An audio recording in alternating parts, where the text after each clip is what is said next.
everyone, I'm Mind, and today I have with me the Book of Elemental Powers. This is the next step in my journey to review every piece of currently available Ninjago merchandise, and this is currently available from LEGO.com. Now this book's interesting because most Ninjago books come with some sort of exclusive minifigure or build or something. This does not. It's simply just a book. So as such, it's one that I assume most people are going to be a little less interested in, but the title seemed interesting to me, so I wanted to take a look at it. Now I do want to say right off the bat, this particular copy of this book was sent to me by the LEGO group through the LEGO Ambassador Network, but as always, all opinions expressed in this video are my own. But yeah, I'm not really sure what to expect. I know it's a guide to the elemental powers and like what they've done, but I'm especially excited to see like what they have to say about the more niche elemental powers that we saw in like Tournament and whatnot, where the characters haven't had that much of a presence in the show yet. I'm not going to show the entire book to you guys, just going to give commentary on what I find particularly interesting and then give you an overview of everything at the very end. So this may be a bit of a shorter video, I have no idea. Let's just get this open and see what I have to say. Okay, supposedly the book's supposed to be written by someone who lives in Ninjago City. We have the table of contents right here. It has all the different elemental powers. Darkness, what? Is that like Overlord power? I don't know. I guess we'll have to see. Anyway, yeah, let's turn the page, see what it's got. Wow, I love the illustrations in this book. They remind me a lot of the old, like, Ninjago Card Art from 2011, 2012. I wonder if it was done by the same person. Because, like, this is just an illustration of a screenshot from the show, but even still, it's, like, clearly very stylized. Okay, so we just have a summary of how, like, elemental powers work in the world of Ninjago. And it mentions that, like, an elemental master could pass their powers to someone who isn't their child. That's how Zane got his powers from the original Master of Ice, which is just so cool. Oh, wow, yeah, this just straight up is Ninjago Card Art. That's a recreation of, like, the original 2011 Kai card, but with his Legacy 2 suit instead of his 2011 suit. Very interesting. There they are, they made it into the book. Wow, this thing is like fully illustrated. I love that. That's so cool. Normally these books just use like official set images and whatnot, but no, they're like using card art, recreating scenes from the show. It's also stylized and made. Like, look at that, Asphira taking Kai's powers. That's so cool. Okay, yeah, and then we get to Zane. Yeah, this has to be the same artist who did the cards back in the day, because that is straight up just the card art. But yeah, like this is Hands of Time art stylized in the same style. I guess they didn't feel like illustrating this one. That is so cool. Like the recreation of Zane fighting Mr. E, and then Asphira frozen in ice. Wow. And then of course we have Earth. Apparently Crag is considered a part of Cole's elemental family. It also states this elemental master of Earth as Cole's grandfather. I don't know if that's ever officially been confirmed. We just know it's some ancestor of Cole's, but I guess it would make sense for it to be his grandfather. And then we have Lightning. So it's weird. All of them use their DX art except for Kai. That's a little wacky. I love how it tells you, like, the abilities of the Elemental Masters, too. Like, I would have loved seeing something like this in the book as a kid, because, like, when I was 9, 10 years old and I was with my friends, we would, like, pretend to be the ninja. So it'd be cool to have this, like, okay, this is all the things I could do as the Master of Lightning or the Master of Ice. That's really fun. Oh, that art is awesome. I love that. Oh, wow, so this book has stuff all the way up to Seabound, too. I wasn't sure exactly when this came out. I knew it came out last year, but I thought it was pre-Seabound. So that's actually cool that stuff like that's included. Also, I guess they didn't feel like illustrating this one, either.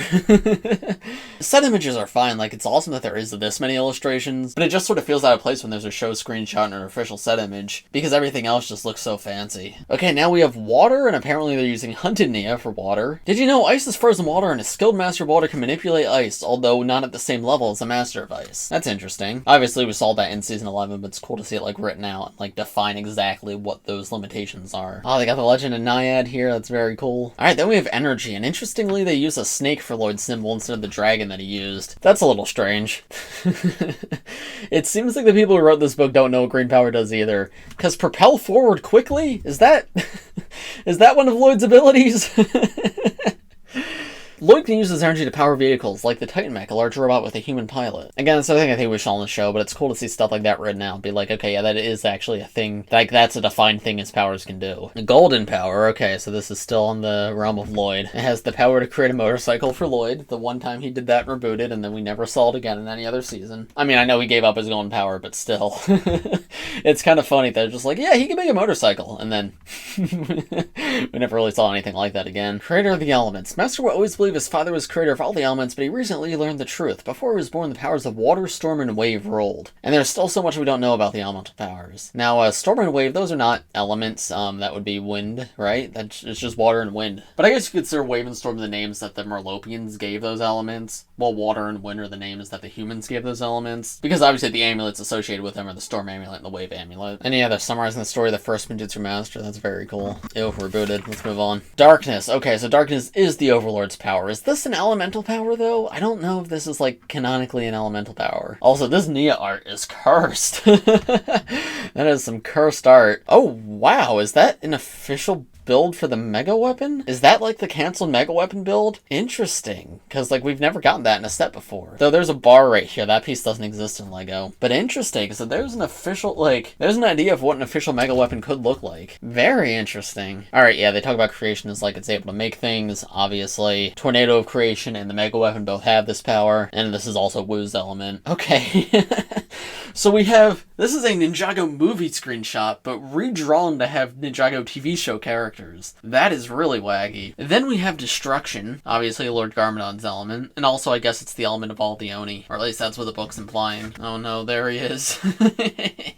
Okay, so this book's not 100% accurate because, no, the Mega Weapon is not. It's not use destruction at all. That's the entire point of the Mega Weapon, is it can't destroy, it can only create. But obviously, yeah, Garmatron and the Colossus are made use in destruction. Or is Garmatron even? No, that would be darkness, right? Because they just had darkness as an element. So this book doesn't seem to be 100% correct about everything, but there is still a lot of good info in here. Alright, then we have Time with the two best characters ever created. We have Amber from Skylar. Okay, so it doesn't look like they spend all too long on the Tournament of Elements, because, yeah, now we turn the page and there's only one page for each of these guys. But we have Form, of course, Camille, who is the only elemental master we have not gotten a minifigure of. We have Mr. Pale.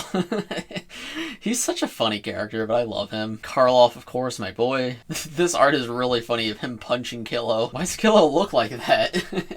Alright, now that is awesome. That's my boy right there. That's Griffin Turner. Griffin Turner is like my Boba Fett, if that makes any sense. Like, Boba Fett, before he got his own show and everything, was just a character who appeared for a few minutes in Star Wars and became a fan favorite. Griffin Turner is my Boba Fett. He's barely been in the show, but he is one of my favorite characters of all time. He's just so cool. His entire vibe, aesthetic, voice, it's just all so cool, and I love his power. And a lot of the other Elemental Masters, their art is just like, it looks to be drawn over frames from the show. But Griffin Turner got his own original art, which makes me very happy of him fighting Skylar. He's so awesome, though. Like, just look at him. Genuinely amazing. Oh, wow, and then it just sort of cuts off. It does wind, and then it's the end of the book. Very cool. Okay, I'm actually a lot more impressed with this book than I expected to be. The illustrations were amazing. I didn't show them all because I don't want to just post the entire book online for you guys. I don't think that's right. I think I'd probably get in trouble for that.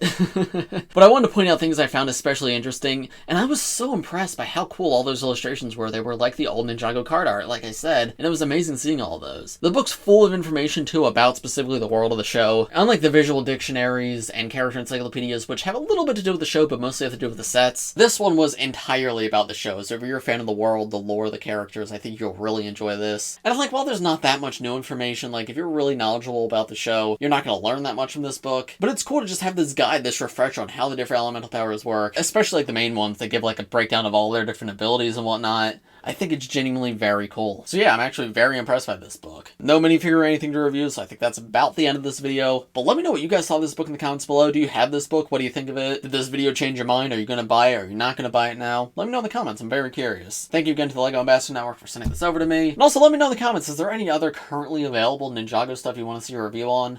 Because I think this is the last Ninjago book that's not, like, retired at this point. But if there's any others, let me know in the comments and maybe I'll cover them. But as for this video, I think it's about going to do it. So thanks for watching, everybody. If you enjoyed, please press like, subscribe to the channel if you're new. I do LEGO and Ninjago videos just like this one almost every day, so if you subscribe, be the first to see them. Thanks for watching, everybody, and I will see you all in the next one. Bye!